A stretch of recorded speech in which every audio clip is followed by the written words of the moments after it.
Monsieur Jorge Carlos de Almeida Fonseca. Il est accompagné pour la circonstance du ministre de l'Enseignement supérieur, de la Recherche et de l'Innovation du Sénégal, du ministre des Affaires étrangères et des communautés de Cabo Verde. Il est aussi accompagné par son Excellence, Monsieur l'ambassadeur de Cabo Verde. Cette délégation est reçue par le recteur de l'Université Cheikh Anta Diop de Dakar, le professeur Ibrahima Thioub. Monsieur le recteur, qu'il vous plaise d'ouvrir nos travaux. Excellence, Monsieur le Président de la République de Cabo Verde, professeur Jorge Carlos Fonseca.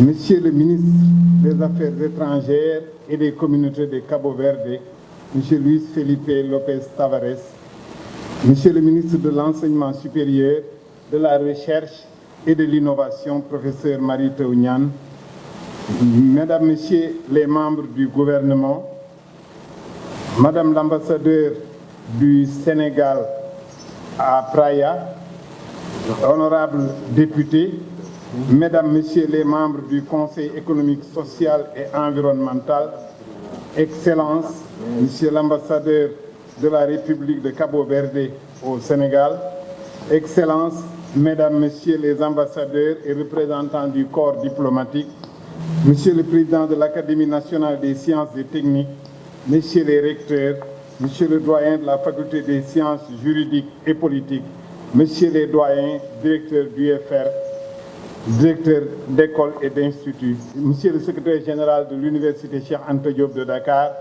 Mesdames, Messieurs les directeurs centraux de l'Université Cheikh Anta Diop de Dakar, Messieurs les secrétaires généraux et représentants des syndicats, Mesdames, Messieurs les membres du personnel d'enseignement et de recherche, chers collègues, chers membres du personnel administratif, technique et de service, chères étudiantes, chers étudiants, Mesdames, Mesdemoiselles, Messieurs, honorables invités.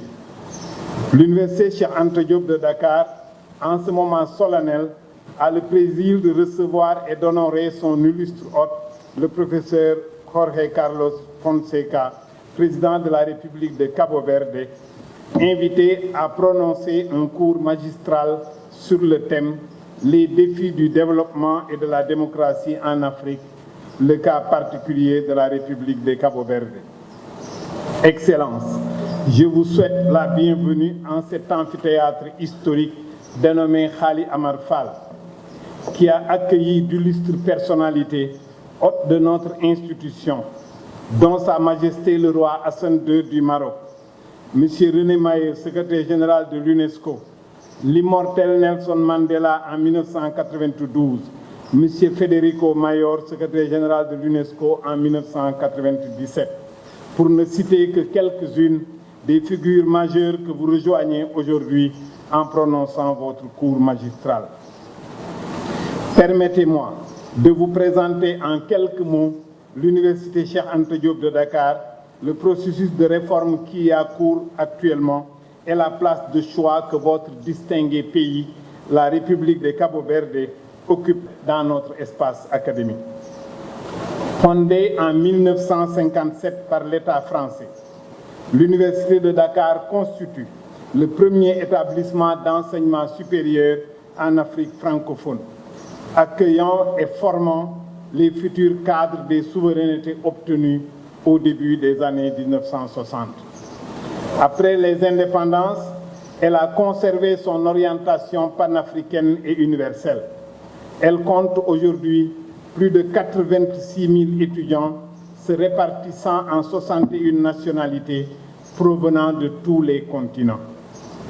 Depuis 3 ans, l'Université Cheikh Anta Diop de Dakar met en œuvre la vision de la réforme de l'enseignement supérieur définie par le président Macky Sall avec la concertation nationale sur l'avenir de l'enseignement supérieur, systématisée par l'historique Conseil présidentiel sur l'enseignement supérieur d'août 2013.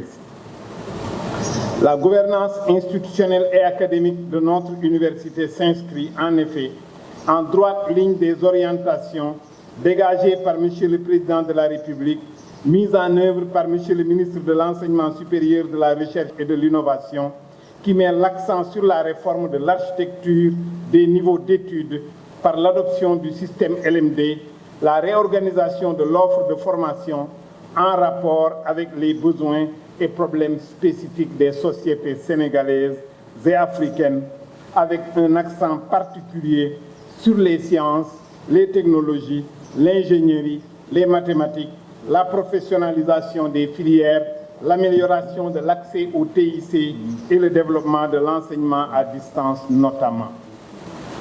Quant à la recherche, visant à apporter des réponses adaptées à nos problématiques de développement, elle est organisée autour de 7 domaines, écoles doctorales imprimant chacune ses démarches, stratégies dans des perspectives pluridisciplinaires à incidence sur les besoins sociaux. Largement ouverte sur son environnement régional, l'Université Cheikh Anta Diop de Dakar s'est par ailleurs très tôt engagée aux côtés des peuples des pays voisins en lutte pour préserver leurs droits et surtout leur dignité.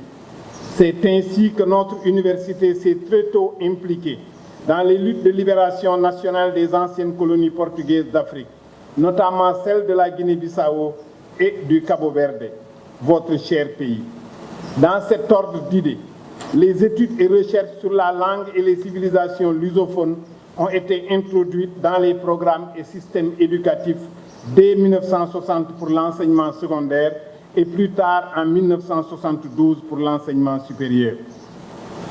C'est en effet en 1972 que fut créée la section de portugais au département de langue romane à la faculté des lettres et sciences humaines. Faut-il le rappeler?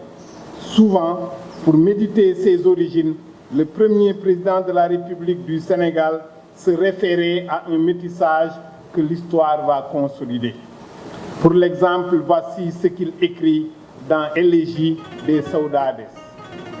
J'écoute au fond de moi le chant à voix d'ombre des Saudades. Est-ce la voix ancienne, la goutte de sang portugais qui remonte du fond des âges? Mon nom qui remonte à sa source.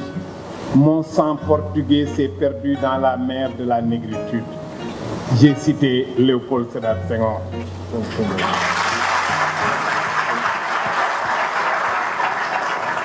Sur un autre plan, le Sénégal, sous le magistère du président Senghor, a soutenu les peuples bissau-guinéens et capverdiens dans leur lutte patriotique pour l'indépendance de leur territoire.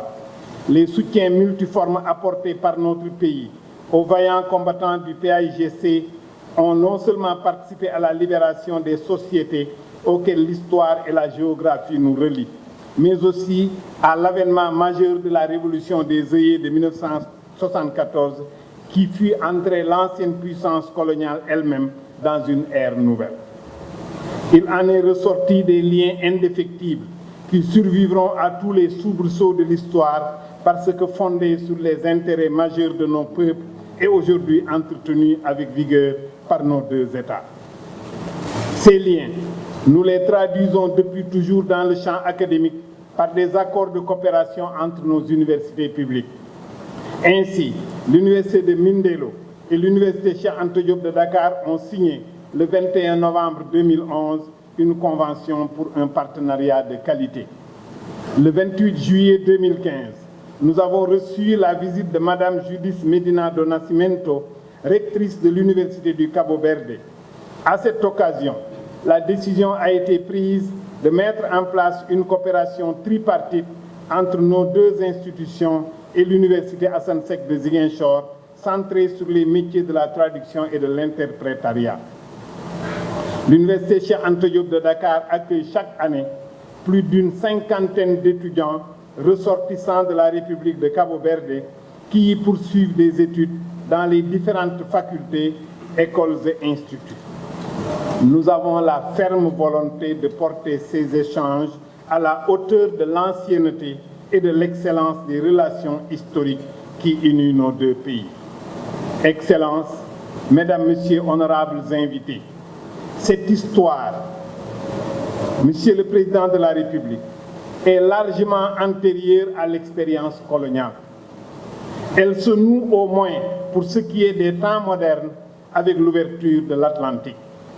L'économie mercantile qui a déporté des millions d'Africains dans les plantations et les mines des Amériques a été expérimentée dès le milieu du XVe siècle aux îles du Cap-Vert et à Sao Tomé par le Portugal, principale puissance de l'époque.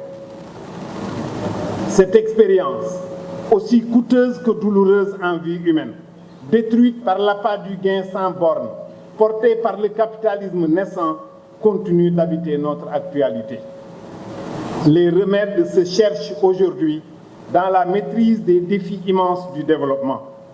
Pour éclairer les choix à faire devant les multiples possibilités qui s'offrent à nous, il s'impose à toutes les sociétés une ouverture de leur espace public à des champs et formats de débats contradictoires constitutifs de l'ADN même de toute démocratie. Mettre en connexion les défis du développement et la démocratie préoccupe les pays africains depuis quelques décennies. Partout, dans nos différents pays, on s'est vite rendu compte qu'il ne suffisait pas de se libérer de la domination coloniale pour, à pas de géant, rattraper les pays du Nord qui s'offraient comme modèle du développement et de la démocratie. Au bout de quelques décennies, on s'est rendu compte qu'il était erroné de poser la question en termes de rattrapage ou de mimétisme, puisque l'histoire d'un continent ne saurait se transposer sur celle d'un autre. Cette vision idéologique évolutionniste qui a dominé les sciences sociales issues de l'Europe des Lumières est aujourd'hui soumise à une critique acerbe et pertinente. Ni la démocratie, ni le développement ne peuvent faire l'objet d'une simple copie.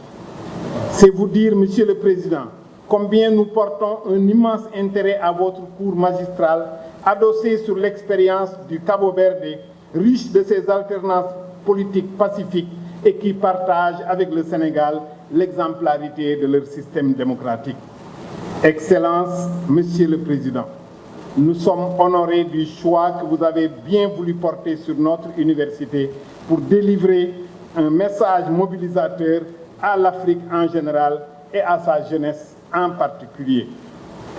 Nous terminons cette adresse de bienvenue en ce jour qui marque le 170e anniversaire de l'abolition de l'esclavage, en vous assurant de notre volonté à toujours œuvrer pour le renforcement des relations d'amitié et de fraternité tissées entre nos deux peuples dans le domaine qui est le nôtre, l'espace académique, au service de la jeunesse et du développement.